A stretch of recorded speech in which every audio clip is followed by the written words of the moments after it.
குடியரசுத் தலைவர் உரைக்கு பிரதமர் நரேந்திர மோடி செவ்வாய்க்கிழமை மாலை 4 மணிக்கு பதிலளிக்க உள்ளார்.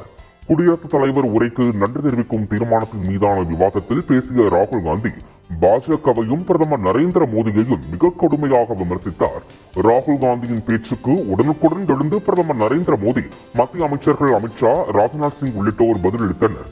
அரசியல் சாசனத்தின் நகல் மற்றும் சிவபெருமான், முகமது நபி மற்றும் குருநானக் உள்ளிட்டோரின் படங்களை காட்டி கடுமையான விமர்சனங்களை முன்வைத்த ராகுல் காந்தியின் பேச்சு இந்துக்கள் மீதான தாக்குதல் என பிரதமர் மோடி எதிர்ப்பு தெரிவித்திருந்தார். இந்த நிலையில் குடியரசுத் தலைவர் உரைக்கு நன்றி தெரிவிக்கும் தீர்மானத்தின் மீதான விவாதத்தில் பிரதமர் நரேந்திர மோடி செவ்வாய்க்கிழமை மாலை 4 மணிக்கு மக்களவையில் பதிலளிக்க உள்ளார். ராகுல் காந்தி இந்துக்களை ஒருபோதும் அவமதித்தது கிடையாது என்று பிரியங்கா காந்தி பாஜகவிற்கு மறுப்பு தெரிவித்துள்ளார். நாடாளுமன்ற வளாகத்திற்கு வெளியே செய்தியாளர்களுக்கு பேட்டியளித்த அவர், காங்கிரஸ் கட்சி பொதுச் செயலாளர் பிரியங்கா காந்தி தனது சகோதரர் ராகுல் காந்தி இந்துக்களை ஒருபோதும் அவமதித்தது கிடையாது என்றும் மக்களவையில் மிக தெளிவாக பேசியிருக்கிறார் என்றார்.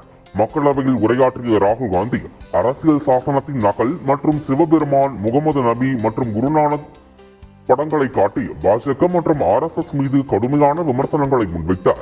பாஜகவினர் உண்மையான இந்துக்கள் இல்லை என்றும் வன்முறையை முன்னெடுப்பவர்கள் என்றும் அவர்கள் இந்துக்களின் ஒட்டுமொத்த பிரதிநிதிகள் இல்லை என்றும் தெரிவித்தார். இந்து மதம் என்பது பயம், வெறுப்பு, பொய்களை பரப்பும் மதம் இல்லை என்றும் ராகுல் காந்தி தெரிவித்தார். குறுக்கிட்டு பேசிய பிரதமர் மோடி ராகுல் காந்தியின் பேச்சு இந்துக்கள் மீதான தாக்குதல் என தெரிவித்திருந்ததும் குறிப்பிடத்தக்கது.